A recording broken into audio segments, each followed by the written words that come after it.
Pakistan India విభజన జరిగినప్పుడు అక్కడ నుండి హిందువులందరినీ ఇక్కడ తరిమేస్తే పాకిస్తాన్ వాళ్ళు, మరి ఇక్కడ ఉన్న ముస్లింలని ఎందుకు మన ఆన్సిస్టర్స్ తరిమి కొట్టలే?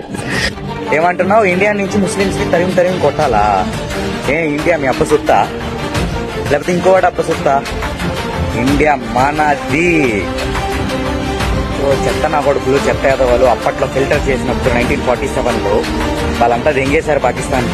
సో ఇప్పుడైతే ఇండియాలో ఎవరైతే ముస్లిమ్స్ ఉన్నారో they are true Indian Muslims. India కోసం ప్రాణం ఇవ్వడానికైనా ప్రాణం తీయడానికైనా రెడీగా ఉన్న ముస్లిమ్స్ మాత్రమే. భాషా నేను ఇవాళ బాయ్ అనబుద్ధి అయితే లేదు. ముందు నీ సుట్టపోని వీడియో ఒకటి ఉన్నది, ఆ వీడియో చూసినాక మనం మాట్లాడదాం.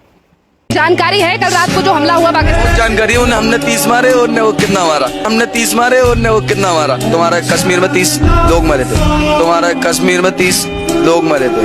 पता है तुम्हें कुछ? बता दे. उसके बाद भारतीय सेना ने हमला करा था, कितने लोग मरे गए.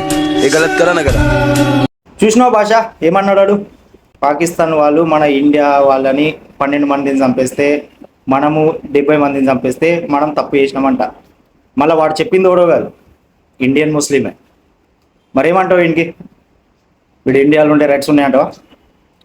చెప్పు. భార్గవి కళ్యాణి అక్కకు ఫ్యాన్స్ ఉన్నారు. భాష నువ్వు ట్రోల్ చేయి, కానీ ఎవరినైతే ఆడవాళ్ళని ట్రోల్ అయితే వేస్తున్నావు చూడు, సో అప్పుడు ఇది జాగ్రత్త. గట్లా భాష. చలో ఐసా మిల్తే रहेंगे భాష. కాపీలో के खिलाफ. జై హింద్.